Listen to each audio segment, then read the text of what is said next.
Millionaire hears cleaner speaking fluent Dutch and completely changes his life.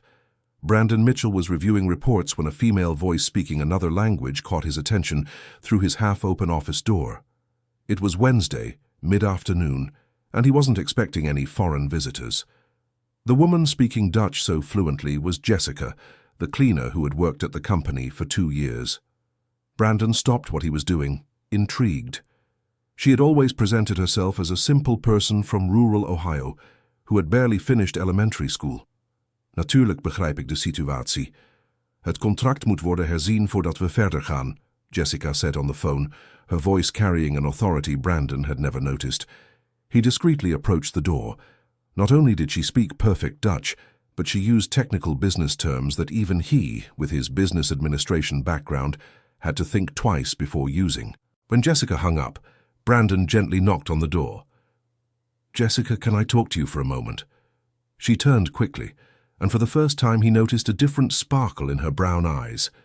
It was as if for a moment she had removed a mask. "Of course, Mr. Brandon. Is there a problem with the cleaning? Actually, I wanted to ask about that phone call. Do you speak Dutch?" Jessica's face visibly tensed. She lowered her eyes and began nervously fidgeting with the cleaning cloth she carried. "Oh, that? I learned a few words watching some movies on television. Nothing special." Brandon watched her carefully. The explanation didn't make sense. No one learns to speak with such fluency and technical precision just by watching movies. "What kind of movies?" he insisted, keeping his tone casual. "Old movies, you know how it is. Sometimes they show them on PBS late at night," Jessica replied, avoiding his gaze.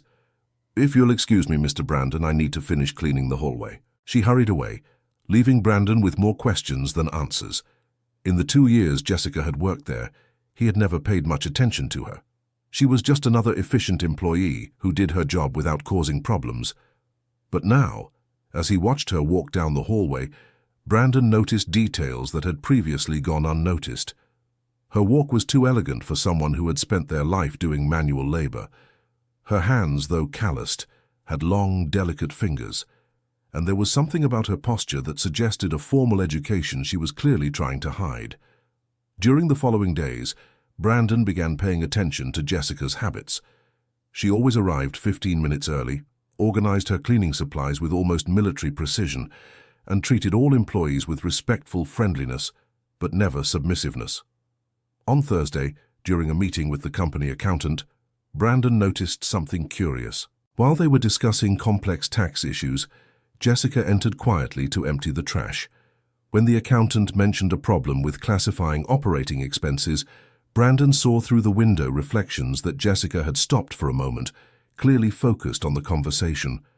Later, he found the documents that had been scattered across the table organized impeccably. It wasn't just casual organization.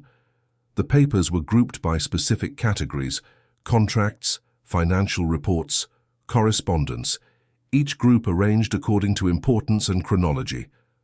Brandon picked up one of the folders she had organized and examined it carefully.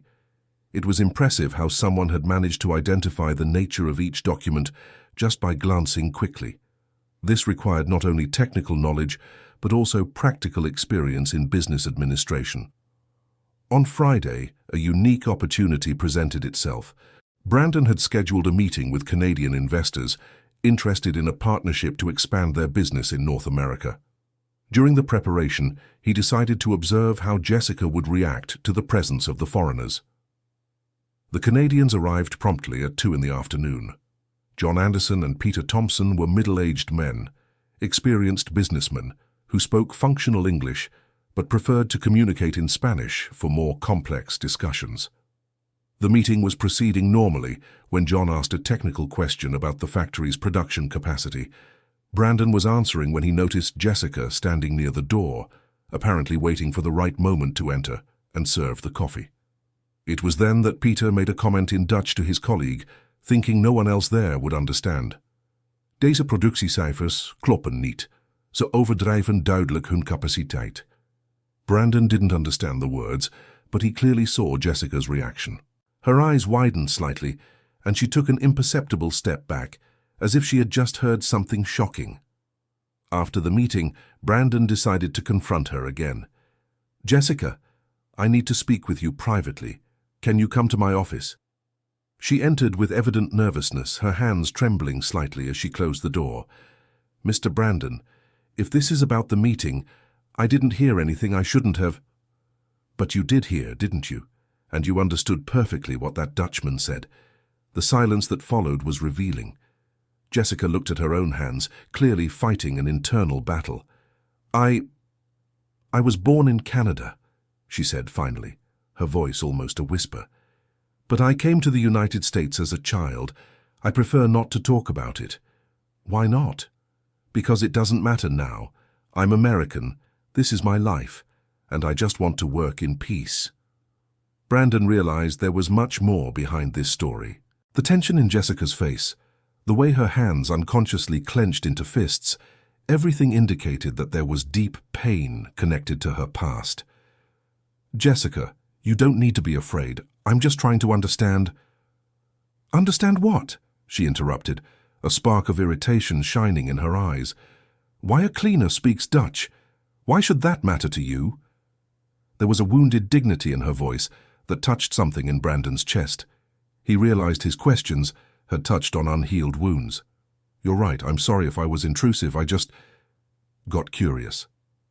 "Curiosity can be dangerous, Mr. Brandon. Sometimes it's better to leave the past where it belongs." That weekend, Brandon couldn't get the conversation out of his head.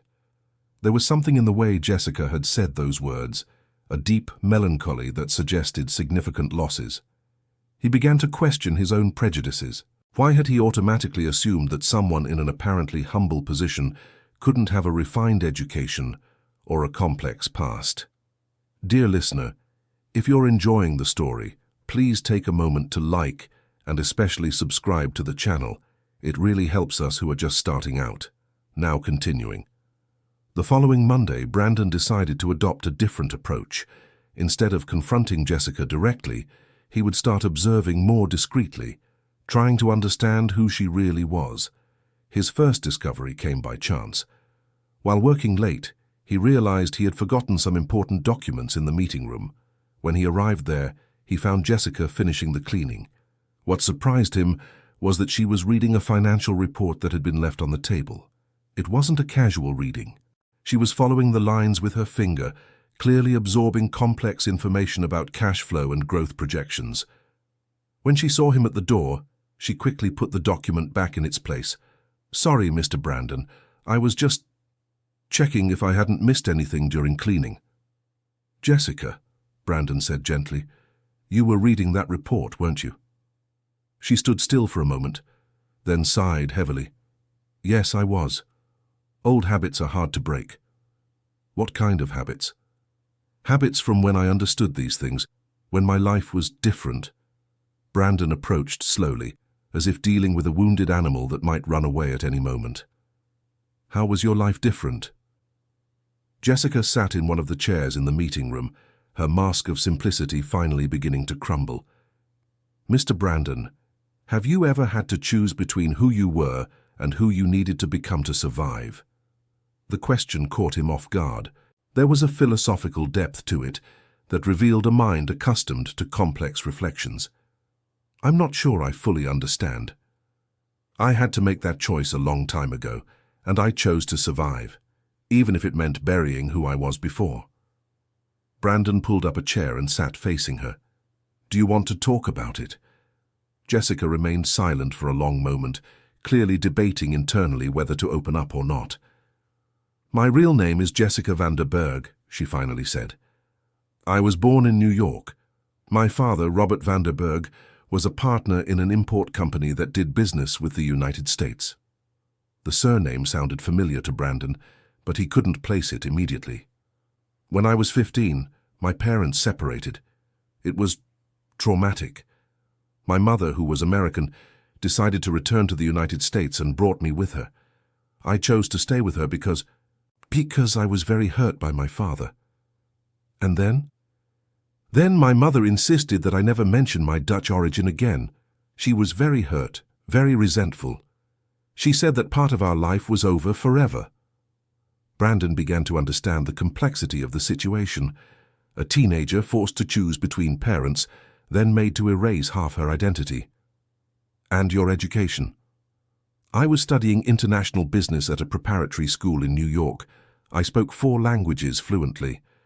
I had plans to take over the family business when I graduated. And you just gave all that up? I didn't give it up, Jessica corrected, a note of pain in her voice. It was taken from me. When we arrived in the United States, my mother was in a very difficult financial situation. The money she had brought from Canada ran out quickly. We needed to survive, and I needed to work. But why didn't you try to use your education, your knowledge? Because I was too young, had no practical experience, and mostly because my mother made me promise I would never speak about our past in Canada again. She said it would only bring more pain.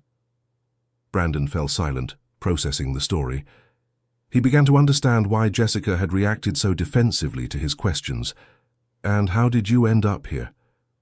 I worked in various places over the years, always in positions that didn't require proof of formal education.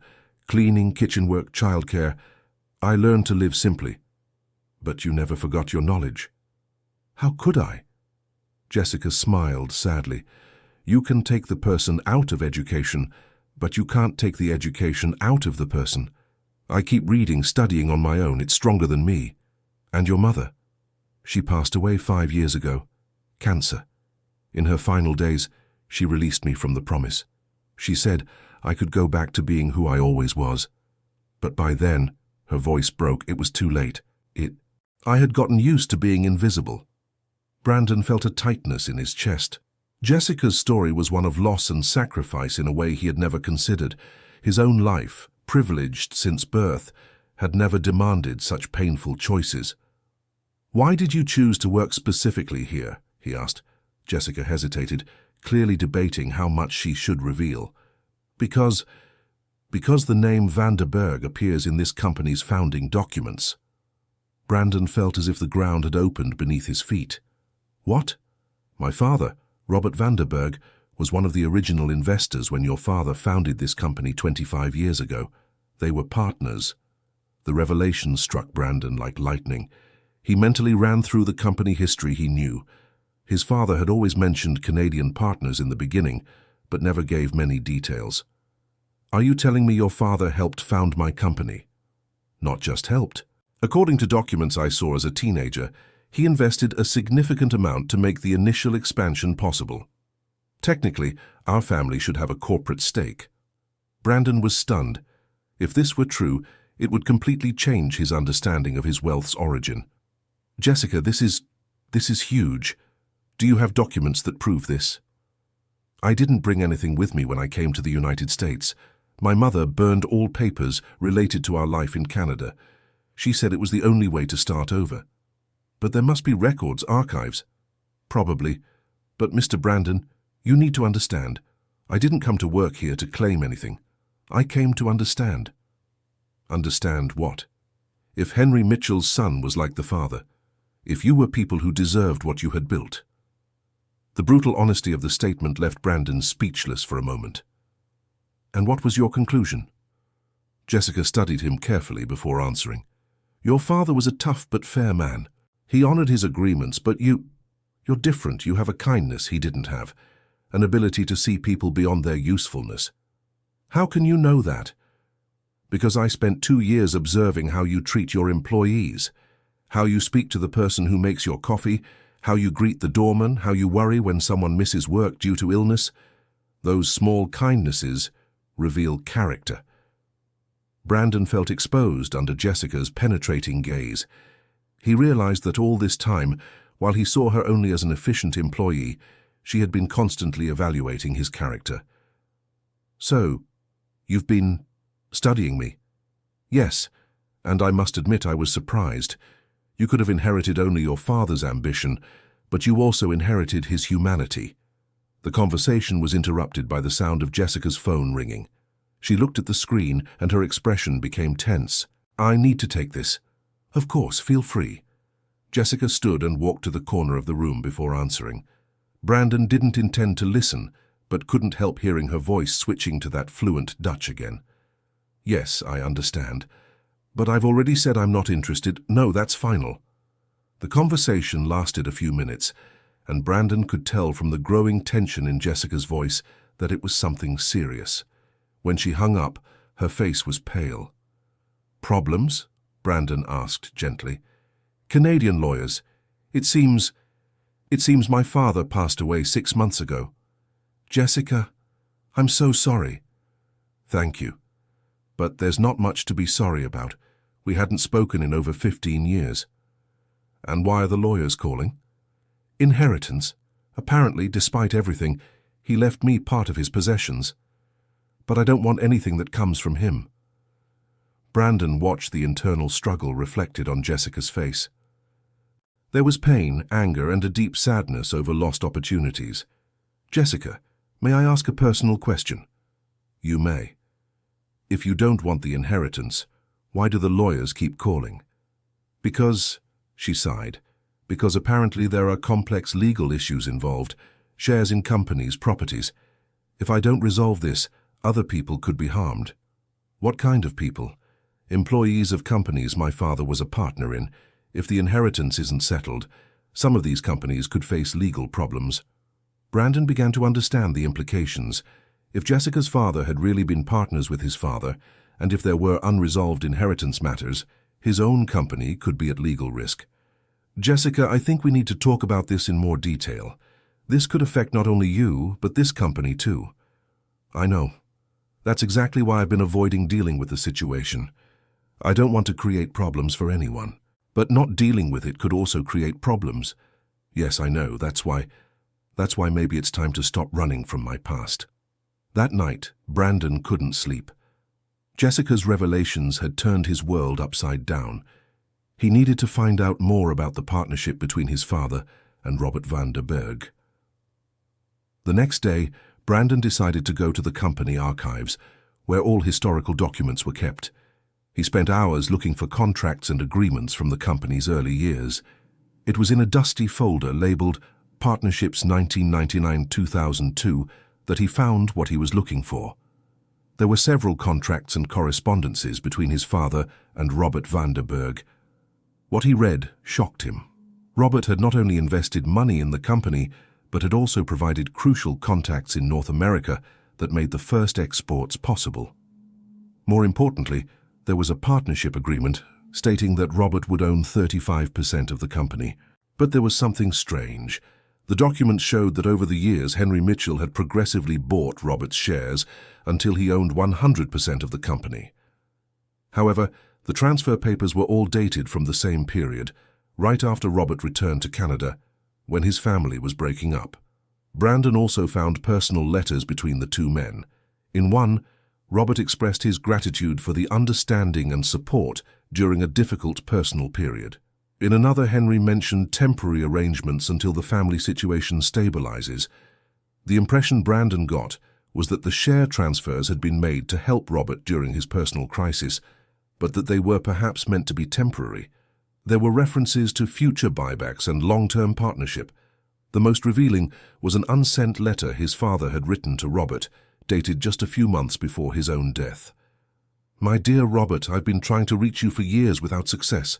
I know our partnership ended under difficult circumstances, but I always wanted to clarify that the share transfers were made to help you at the time, not to permanently exclude you from the company. Now that we're both older and my son is taking on more responsibilities, I'd like to discuss possibly renegotiating the original terms. The company has grown far beyond what we imagined, and I feel you should share in this success. I hope we can talk soon. Henry." Brandon reread the letter several times.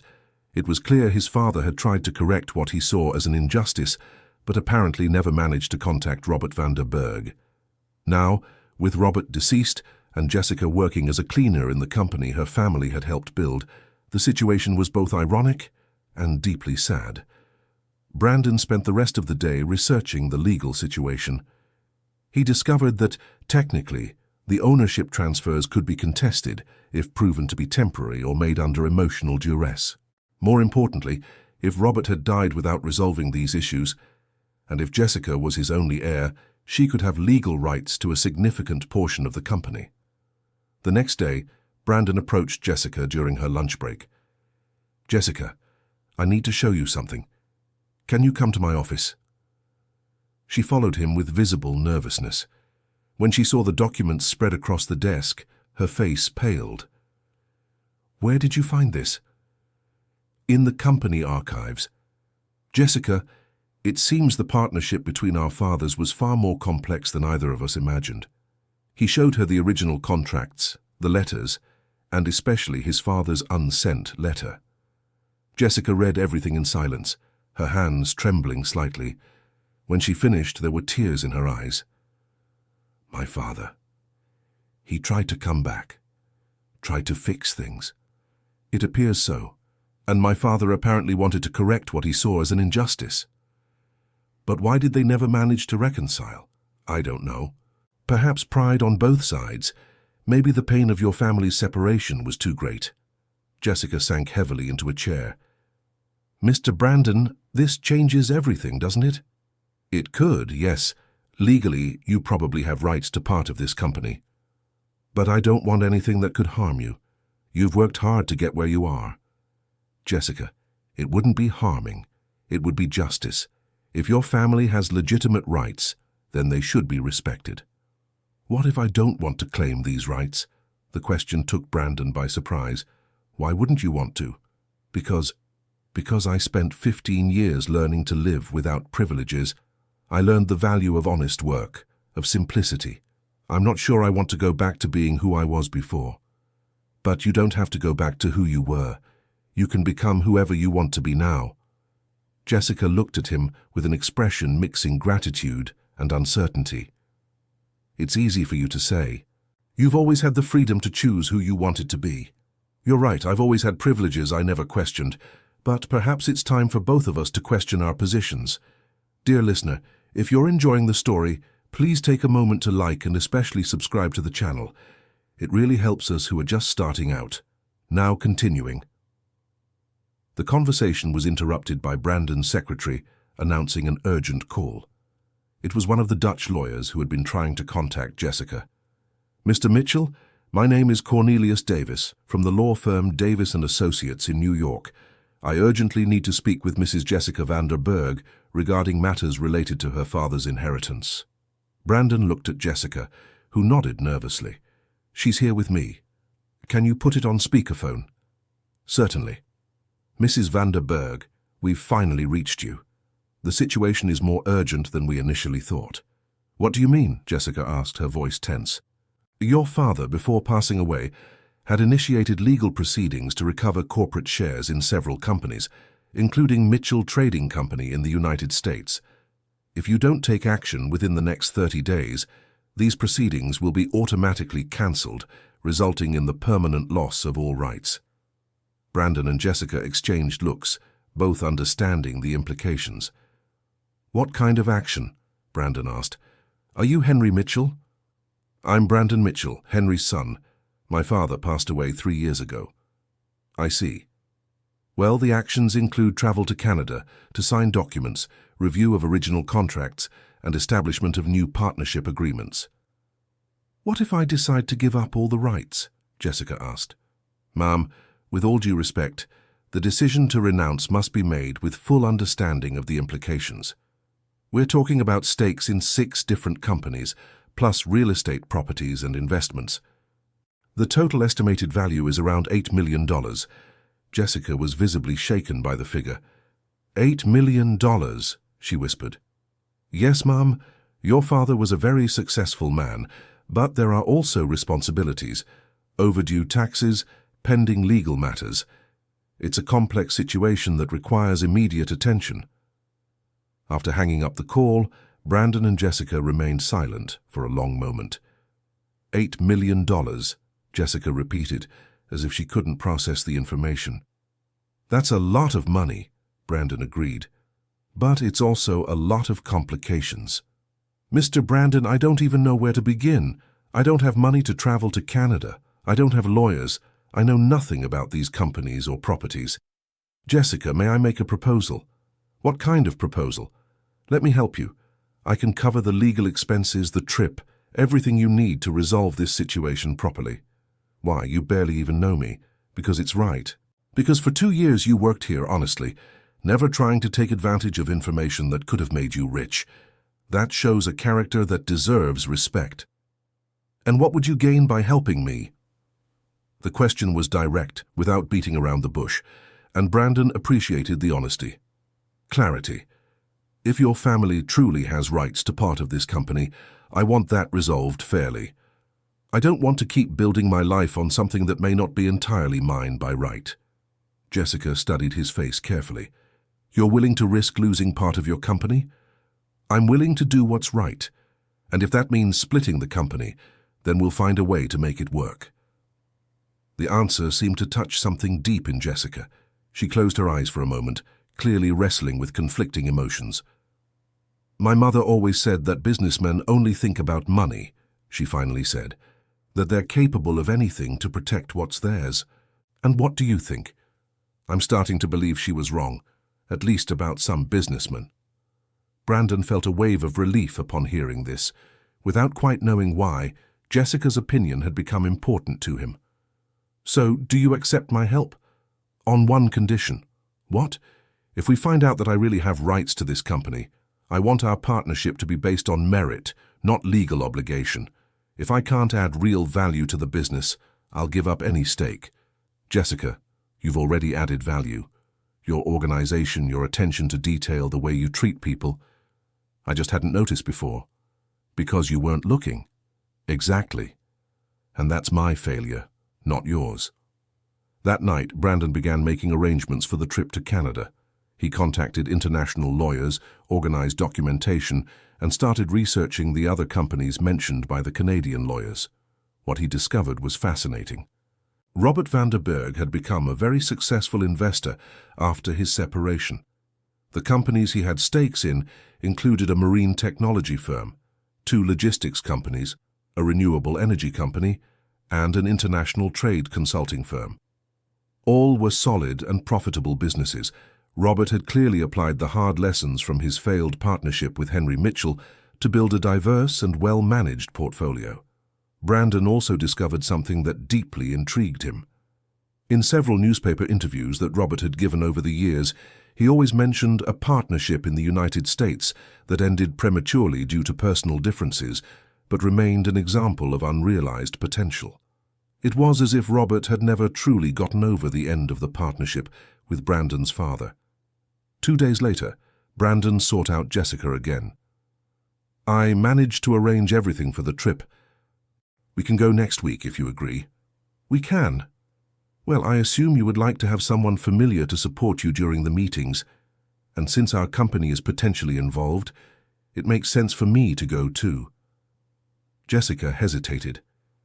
Mr. Brandon, I appreciate the offer, but I don't want you to feel obligated.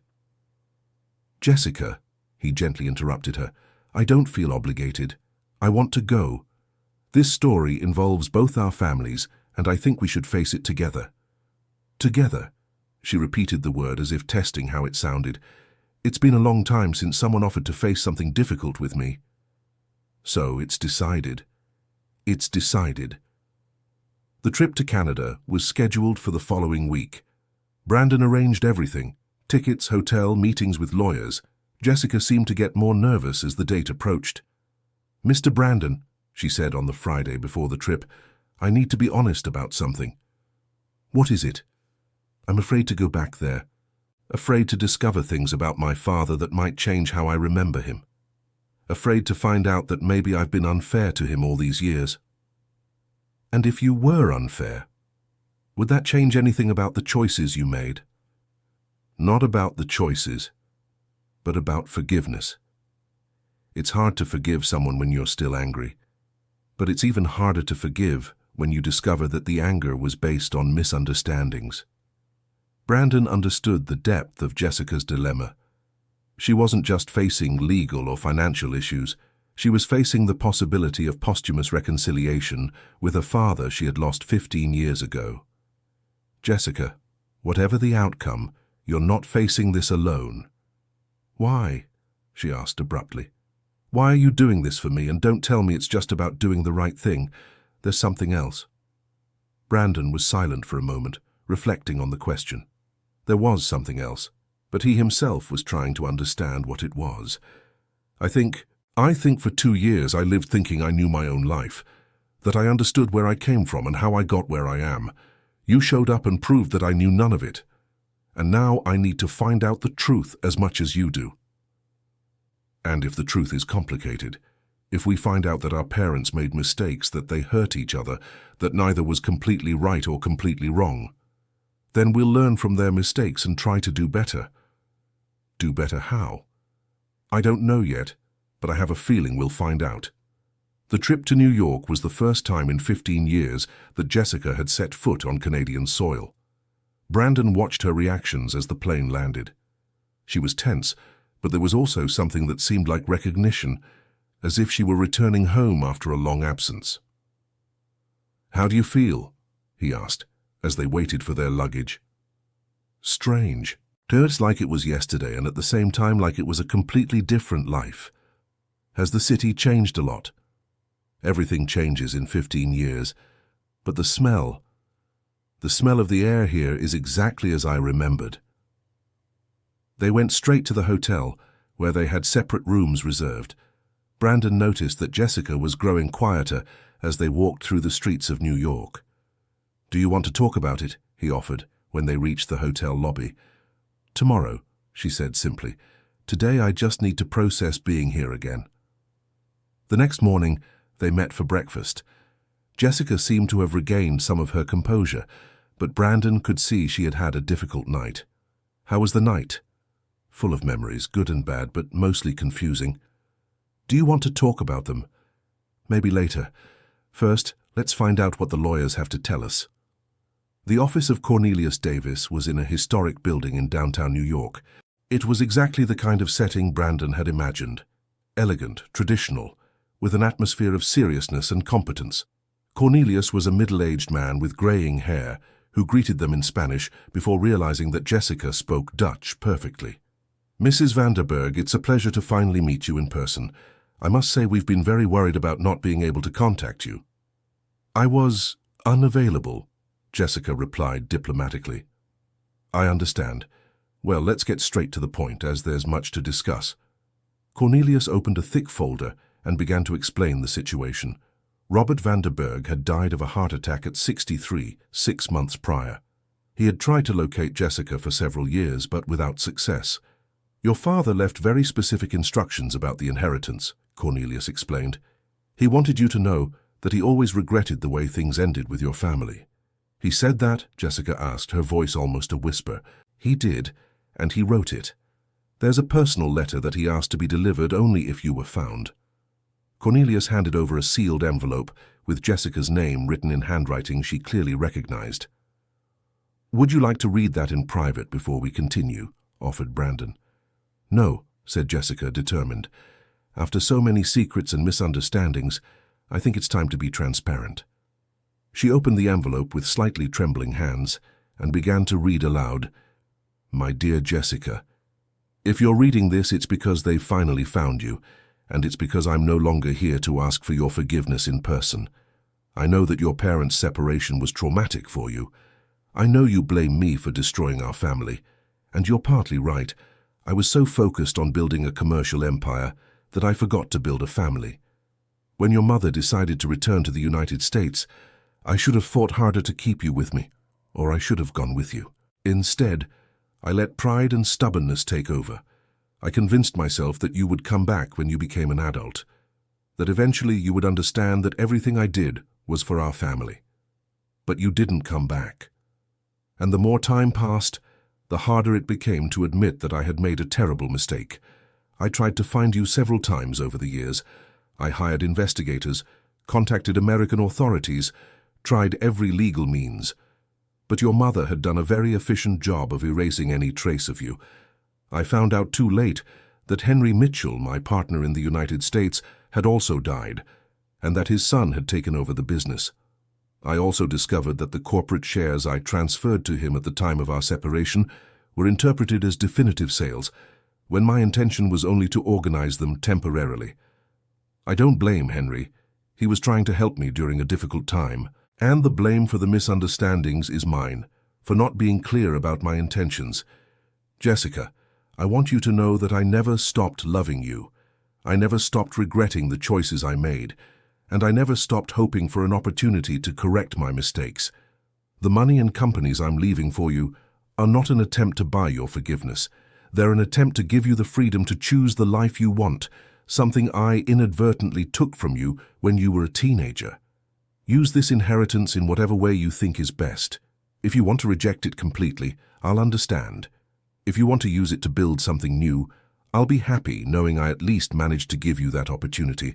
But please know that you were loved always, your father, Robert. When Jessica finished reading, tears were streaming down her face. Brandon felt a lump in his throat, moved by the letter's sincerity and pain. He really loved me, she whispered. He always did, Cornelius confirmed gently. He spoke about you constantly. Everyone who knew him understood that his greatest pain was the separation from his daughter.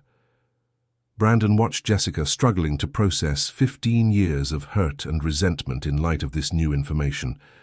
Cornelius, said Brandon, can you explain exactly what the legal implications of this inheritance are? Certainly. Let's start with the corporate holdings. Cornelius spread various documents across the table. The central issue is that Robert had transferred his holdings to Henry Mitchell during the family crisis, but always considered it a temporary measure. There's correspondence between them, suggesting the intention was for Robert to regain his holdings once the personal situation stabilized. But that never happened, observed Brandon. Exactly. And legally, the transfers could be interpreted as permanent or temporary depending on how one interprets the documentation. And what would be the most likely interpretation in court? Asked Jessica. That would depend on several factors. But considering the documented reconciliation attempts by both men and the fact that Robert never received adequate compensation for the holdings, a court would likely recognize at least some rights. Brandon was beginning to understand the situation's complexity. Cornelius, what would you recommend to resolve this fairly for all parties? Well, that depends on what the involved parties consider fair. From a purely legal standpoint, Jessica could claim up to 35% of Mitchell Trading Company. From a practical standpoint, that could be complicated for everyone involved. And what would be the alternatives? Several options: financial compensation, a new partnership based on updated terms, creating a new joint venture using resources from both parties. The possibilities are numerous. Jessica had remained silent during this discussion, clearly processing the information. May I ask a question? She said finally. Of course, Brandon and Cornelius responded simultaneously. My father, was he respected here? As a businessman, as a person? Highly respected, Cornelius answered immediately. Robert was known for his integrity, his ability to build long-term partnerships, and his concern for his employees' well-being. He was a man who kept his word. And the companies he left, are they in good condition? Excellent condition. He was a very prudent manager. All companies are profitable and well managed. Jessica nodded slowly. I want to see the companies. I want to understand what my father built. Certainly. I can arrange visits to any company you wish. All of them. In the following days, Brandon accompanied Jessica on a tour of the companies Robert had left. It was a revealing experience for both of them. The first company they visited was a maritime technology firm that developed navigation systems for merchant ships. It was a sophisticated operation with highly qualified engineers and contracts with some of the world's largest shipping companies. The general manager, a man named Peter Jensen, greeted them personally. Mrs. Vanderberg, it's an honor to meet you. Your father spoke about you often. He did? Jessica asked, surprised. Oh, yes. He always said he had a daughter in the United States who was smarter than him, and that one day she would return to take over the family business. Brandon watched Jessica struggling with the emotion of this revelation. Did he really believe I would come back? Until the very end, ma'am. In fact, in recent years he had begun adapting some operations to include Latin American markets. He said when his daughter returned, She could use her experience in the United States to expand our business. The second company was a logistics firm operating routes between North America and Latin America. Brandon was impressed with the efficiency of operations and the quality of customer service. Your father created this company specifically to maintain trade connections with the United States, explained the director, a woman named Anna Brown. He always said that one day these connections would be important for your family. For your family, repeated Jessica. Yes, he believed you would eventually want to strengthen trade ties between the United States and Canada. This company was created to facilitate that. Brandon and Jessica exchanged glances. It was as if Robert had spent 15 years building a bridge for a daughter he hoped would one day want to come home. The third company, in renewable energy, was the one that impressed Brandon the most. It was a cutting-edge operation, developing solar and wind technologies that were being exported to several countries. Your father was far ahead of his time in environmental matters, explained the technical director. He said companies of the future would have to be responsible not just with profits, but with the planet. That sounds like something he would say, murmured Jessica, a note of affection in her voice. Dear listener, if you're enjoying the story, please take a moment to like and especially subscribe to the channel. It really helps us, who are just starting out, now continuing. The last company they visited was the International Trade Consultancy. It was smaller than the others, but clearly the most personal one for Robert. This was the first company your father created after you moved to the United States, explained the senior consultant, an elegant woman named Emma Anderson. It was his way of staying connected with Latin markets, especially with the United States. Connected how? He constantly studied the American economy, investment opportunities, political changes. He said he needed to understand the country where his daughter was living. Brandon realized this company was essentially Robert's way of maintaining an emotional connection with the daughter he had lost. Emma, asked Jessica, did you know my father personally? I worked with him for 12 years. He was a good man, Mrs. Vanderberg. A man with a great regret, but a good man. Do you think he would forgive me for staying away all these years? Ma'am, he never blamed you for a single second. He only blamed himself. That night, back at the hotel, Jessica was visibly shaken by the day's discoveries. Brandon, she said. It was the first time she had called him by his first name. I made a terrible mistake. What do you mean? I spent 15 years hating a man who never stopped loving me. While I was learning to live simply and humbly, he was building an empire thinking of me. Jessica, you were very young when all this happened, and you were following your mother's advice, who was hurt. It wasn't your fault, but it was my loss. I lost 15 years of relationship with my father. I lost the chance to know him as an adult. I lost the opportunity to say I forgave him. Brandon sat beside her on the hotel lobby sofa. You may not have had the chance to say you forgave him, but you can still honor his memory. How? Using what he built to create something he would be proud of. Something that honors both the values he taught you and the values you learned from your mother. Jessica looked at him with an expression mixing gratitude and determination. Do you have an idea what that could be? I have some ideas. But first, you need to decide if you want to accept the inheritance. And you? Are you prepared for the consequences of this? What consequences? Brandon, if I accept the inheritance, technically, I become the majority partner in your company. That changes everything between us. Brandon had been avoiding thinking about this reality. Jessica was right. Accepting the inheritance would completely change the dynamic between them. Are you worried I might use this position against you? She asked. No.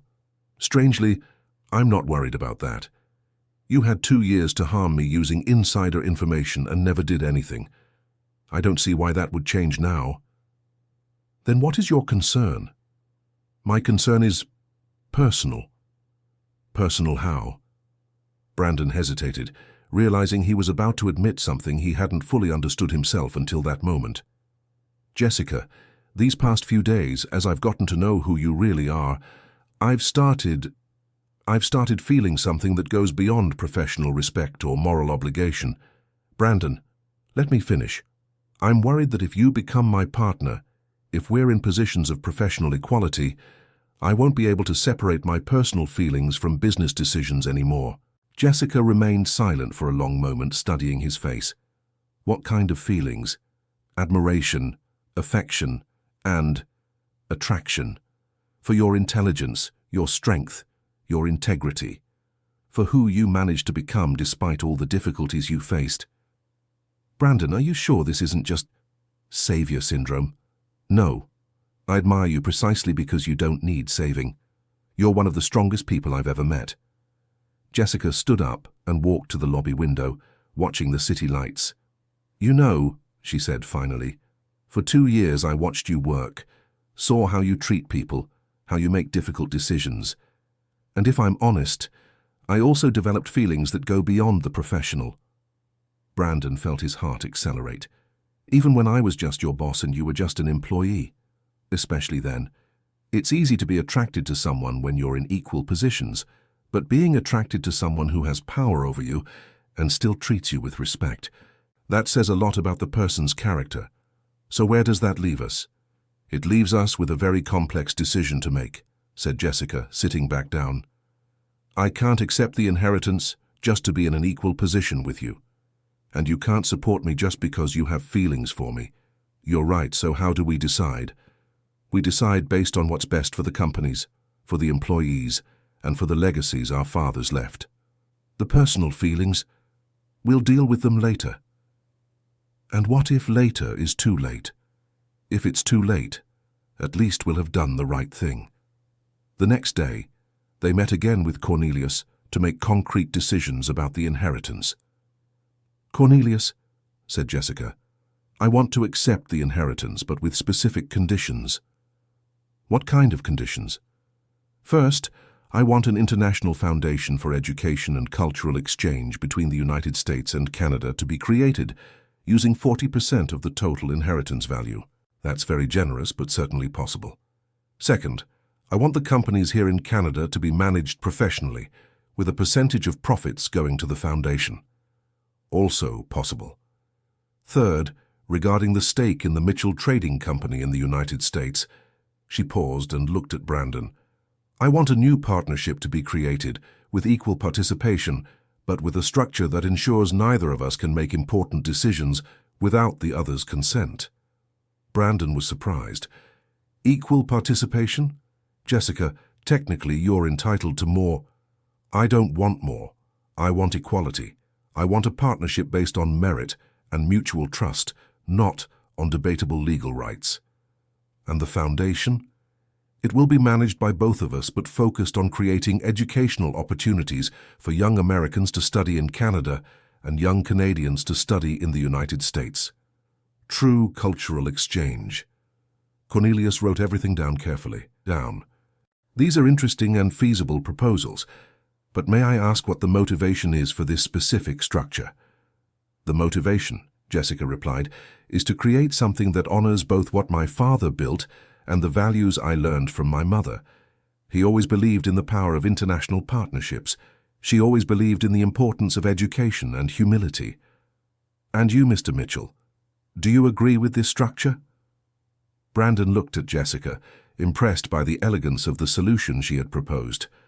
I completely agree. In fact, it's much more generous than I deserve to expect. It's not generosity, Jessica corrected. It's pragmatism. This structure creates incentives for us to work together instead of competing against each other.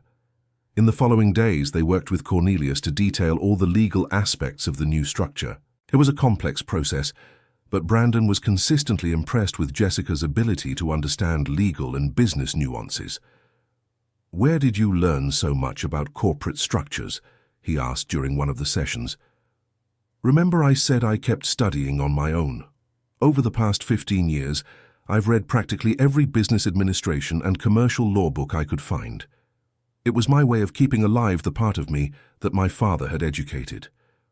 So you never really abandoned your studies? I couldn't. It was stronger than me. On the last day in Canada, before returning to the United States, Cornelius took them for one last visit.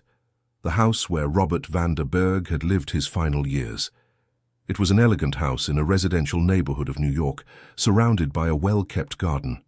When they entered, Brandon was immediately struck by the constant presence of the United States in the decor. There were maps of the United States on the walls, books about the American economy on the shelves, and photographs of American landscapes throughout the house. But what impressed him the most was a room that Robert had clearly kept, as if expecting Jessica's return. It was an adult's room, but with some mementos from her teenage years. There were framed certificates of her academic achievements, family photographs from happier times, and a study desk equipped with business administration books in English. Jessica stopped at the door, visibly moved. He kept my room. For 15 years, Cornelius confirmed. He regularly updated the books, always choosing texts he thought would interest you as you grew up. Jessica entered the room and sat on the bed, picking up one of the books.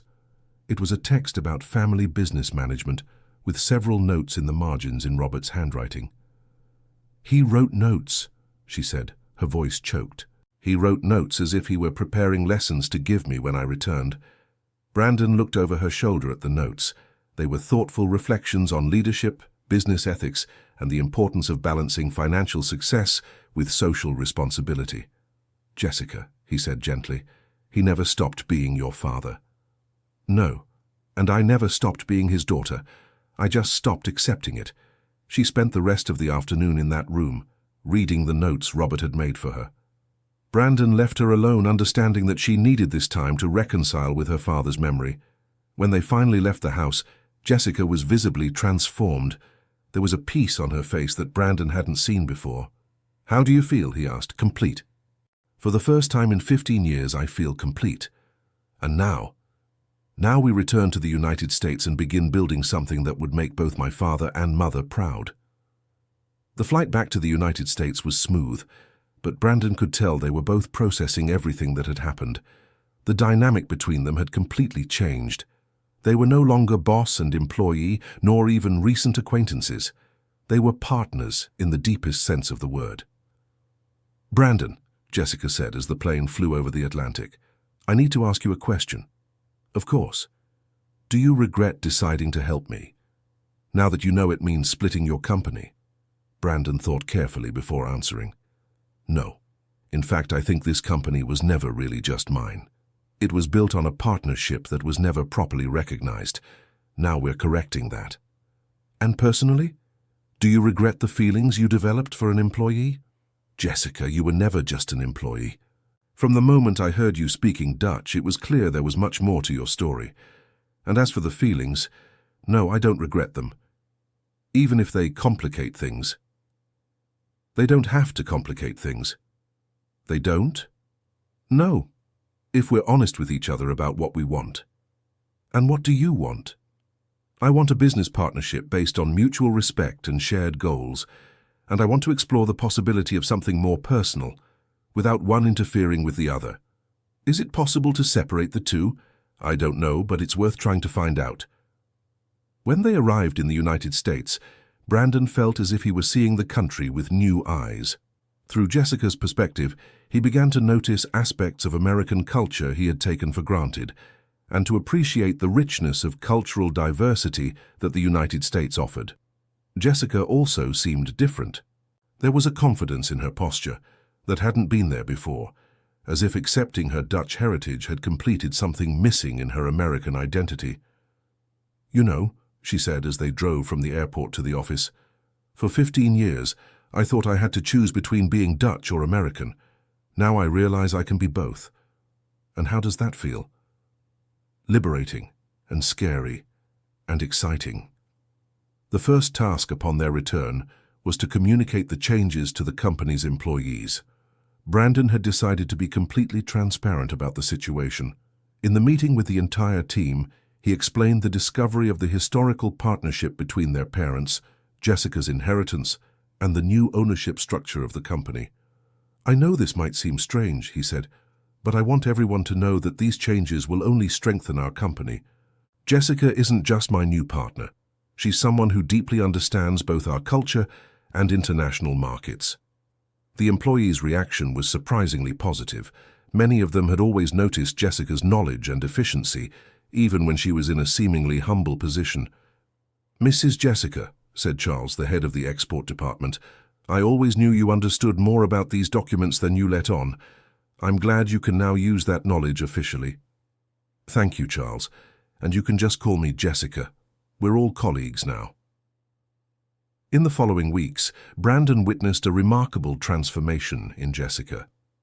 As she officially assumed her position as partner, her true personality could finally express itself completely.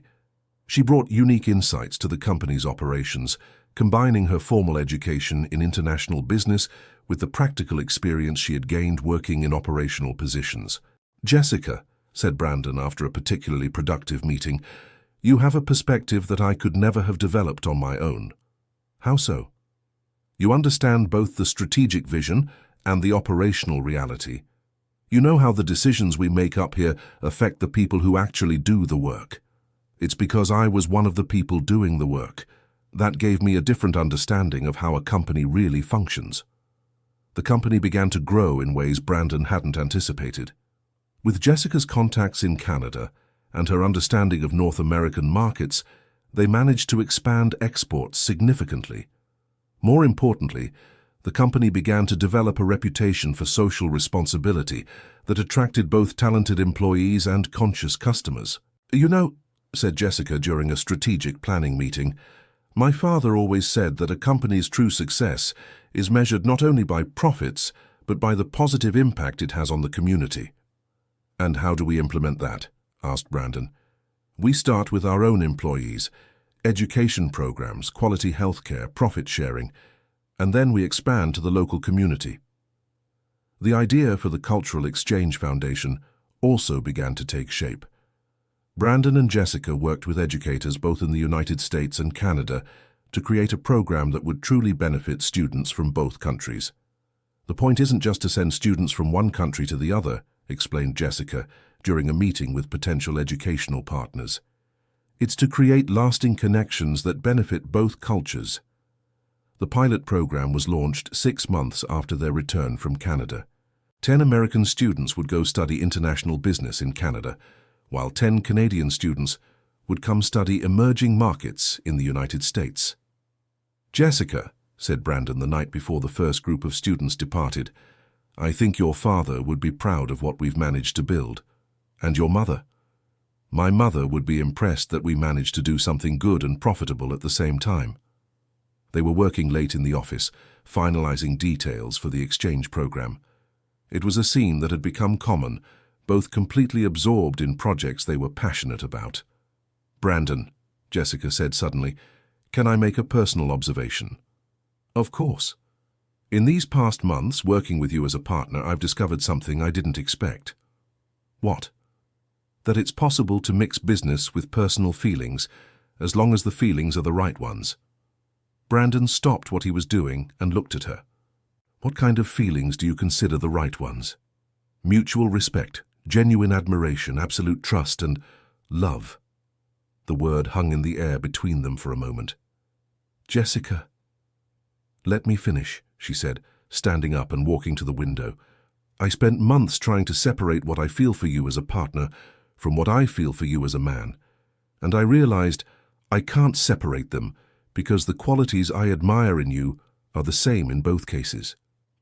Brandon stood up and walked to her. "And what do you feel?" "I feel like I've found someone with whom I can be completely myself. Someone who sees value in both the woman who studied in New York and the woman who spent years cleaning offices. Someone who understands that strength and vulnerability can coexist." "Jessica, that sounds like love." "Yes, that's what it is."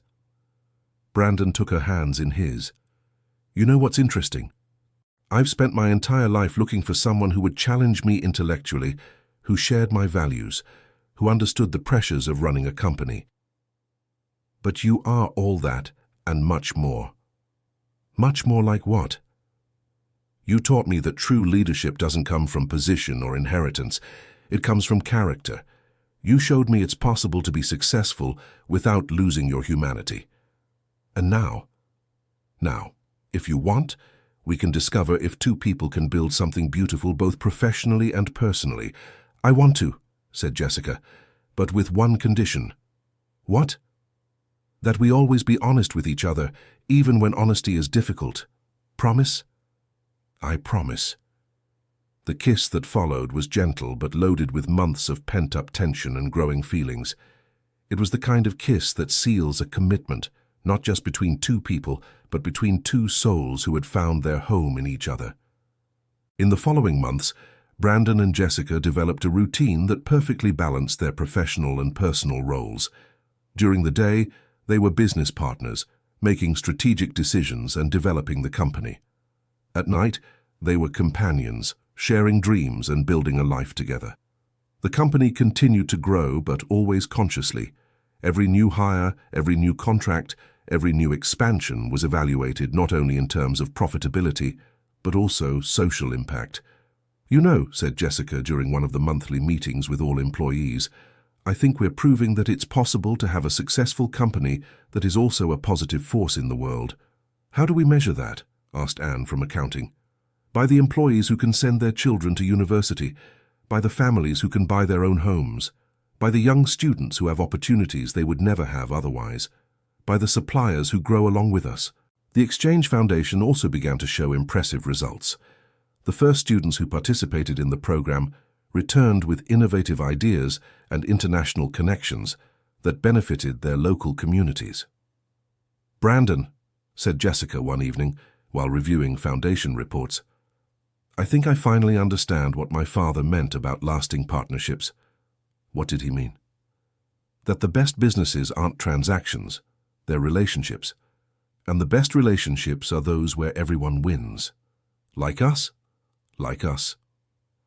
A year and a half after his return from Canada, Brandon decided it was time to take the next step in his relationship with Jessica. He carefully planned a surprise that would honor both their history and their future dreams. He told her they had an important business meeting at the company, but when she arrived at the office that Saturday morning, she found the space transformed. There were flowers everywhere. Not cliché red roses, but colorful tulips that reminded them of Canada and orchids that represented the United States. In the center of the meeting room, there was a table set elegantly for two, but beside each place were business documents. Brandon, what is all this? A merger, he said, entering the room with a smile. A merger? The final merger between our business partnership and our personal partnership. He knelt before her, taking out a ring that had clearly been chosen with great care. It was an elegant piece that combined diamonds with a green emerald that resembled the American flag. Jessica van der Berg Mitchell, he said, using for the first time the full name she had begun using after accepting her Dutch heritage. Will you marry me? Brandon?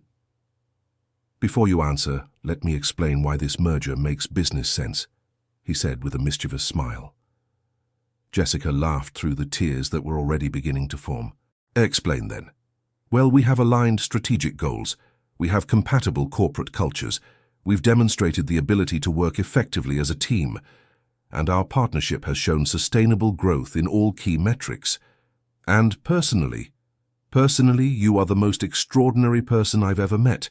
You're smart, strong, compassionate, and have the rare ability to make me want to be a better person. You've transformed not only my company, but my life. And you've transformed mine too, said Jessica, kneeling to be at his eye level. You taught me it's possible to trust again, that it's possible to be vulnerable without being weak, that it's possible to succeed without compromising your values. So is it yes? It's yes to the merger. It's yes to the partnership. It's yes to spending the rest of our lives building something beautiful together. The wedding took place 6 months later, in a ceremony that truly reflected their personalities and story. It was held in the garden of the company they now ran together, with employees, family, and students from the exchange program present. The ceremony was conducted in English and Dutch, symbolizing the union not just of two people, but of two cultures. Robert van der Berg was present in spirit through a photograph and a Dutch tulip that Jessica carried in her bouquet. Jessica's mother was represented by a small American rosary she wore on her wrist. Brandon and Jessica, said the officiant, You built your relationship on foundations of honesty, mutual respect, and shared purpose. May these same foundations sustain your marriage. At the reception that followed, there were moving speeches from employees, students, and business partners, but the most touching moment was when Cornelius Davis, who had traveled from Canada especially for the wedding, stood up to speak. "Robert van der Berg was my friend for over 20 years, he said. He spent the last 15 years of his life dreaming of the day his daughter would return home. Today, seeing Jessica and Brandon, I understand she didn't need to return to Canada to come home. She created a new home here, one that honors both her Dutch past and her American present." 2 years after the wedding, the Mitchell van der Berg Company, as it was now called, had become a benchmark in corporate social responsibility not only in the United States, but internationally. The exchange program had expanded to include partners in other North American and Latin American countries. Hundreds of young people had already benefited from international study opportunities, and many of them returned to their communities as entrepreneurs and leaders. "Jessica," said Brandon one morning, as they watched a group of new students departing for Canada, "I think we've achieved something our parents never imagined possible." "What?" "We've transformed a story of separation and misunderstandings into a story of union and understanding. And it's not just about us, it's about all these people whose lives we're touching." "Exactly." That same day, they received news that would crown everything they had built together. The International Chamber of Commerce had selected Mitchell van der Berg as an example of best practices in international cultural partnerships. "Brandon," said Jessica after reading the official announcement, "remember when you asked me if I regretted spending 15 years working in humble positions? I remember. Now I have the definitive answer. I don't regret it one bit. Those years taught me things I would never have learned in a classroom or an executive office." "What kind of things?" "They taught me that dignity doesn't come from social status. They taught me that wisdom can be found in anyone, regardless of their formal education. They taught me that true success is measured by the positive impact you have on other people's lives. And now I can use these lessons to do something that truly matters." That night, they worked late preparing the presentation they would give at the international conference. It was an opportunity to share their experiences and perhaps inspire other companies to adopt similar models. "You know," said Brandon while they organized the presentation slides, "5 years ago I thought success only meant financial growth and professional recognition. And now? Now I know that success is waking up every day excited to work with someone you deeply admire. It's seeing employees grow and thrive. It's knowing that the work you do is creating real opportunities for other people. Is it finding your soulmate disguised as a cleaning lady?" joked Jessica. "Especially that," laughed Brandon, "though I prefer to think I found an extraordinary partner who happened to be working as a cleaning lady. I think I like that version better." They continued working in comfortable silence, occasionally exchanging ideas or comments. It was the kind of quiet companionship that comes only from true partnership, both personal and professional. "Jessica," said Brandon suddenly. "Yes." "Thank you." "For what?" "For being brave enough to trust me with your true story, for giving a chance to something between us, for turning my company into something truly worthwhile. Brandon, you were the one who had the courage to question your own assumptions about who I was. You were the one who decided to help me even knowing it could complicate your life. You were the one who chose to do the right thing even when it was hard. So thank you to each other?" "Thank you to each other." 3 years later, the Mitchell van der Berg Company had become a case study in business schools, both in the United States and in North America. The exchange program had expanded to include partnerships with 15 different countries, and over 1,000 young people had already participated in the international education programs. Brandon and Jessica had also become parents. Their son, Robert Henry Mitchell van der Berg, was a bright-eyed baby who had clearly inherited the intellectual curiosity of both parents. "Do you think we'll be able to teach our children about both their American and Dutch roots?" asked Jessica while rocking the baby. "I think we'll be able to teach them something even better," answered Brandon. "What?" That identity isn't about choosing between different parts of who you are. It's about embracing all those parts and using them to build something unique and valuable. Like we did. Like we did. That night, as they put Robert in his crib, Brandon reflected on the extraordinary journey that had brought them there. Everything had started with a phone conversation in Dutch that he had overheard by chance.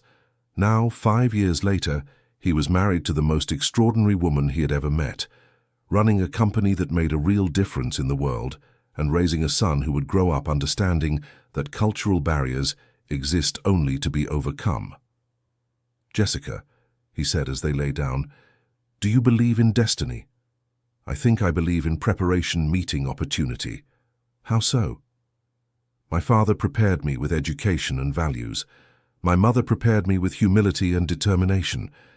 The 15 years working in humble positions prepared me with practical understanding of real life. And when the opportunity appeared, in the form of a curious boss who decided to ask questions instead of ignoring inconsistencies, I was prepared to seize it." "And me?" "You were prepared by the education your father gave you, but mainly by the openness you decided to maintain, to question your own assumptions. Not everyone would have done that." "So it wasn't destiny, it was choice." "It was a series of choices from both sides that brought us here, and we continue making choices every day that keep us here." "What kind of choices?" "The choice to be honest, even when it's inconvenient.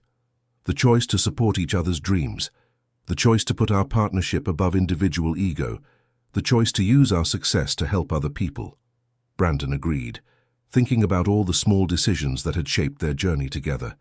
From his initial choice to question Jessica about the Dutch, to her decision to trust him with her story, to their joint choice to structure their partnership based on equality and mutual respect. "Jessica, can I make a confession?" "Always." "Sometimes I'm afraid that all of this is too good to last. That something will go wrong and we'll lose what we've built." "Brandon, look at me." He turned to face her in the dim light of the bedroom. "What we've built isn't fragile. It's based on solid foundations. Honesty, hard work, shared values, true love. These things don't disappear easily. And if we face challenges, economic problems, personal crises, difficulties we haven't even imagined yet, then we'll face them together, as we always have, with honesty, with communication, with the certainty that we're stronger together than apart." "Promise." "I promise." "And you?" "I promise too." End of story. Now tell me what you thought of this story of overcoming and true love. Do you believe that Jessica and Brandon made the right decisions? Leave your honest opinion in the comments. I love knowing what you think about these life stories that completely change the course of two people. Don't forget to leave your like to support the channel and subscribe so you don't miss other emotional stories like this one.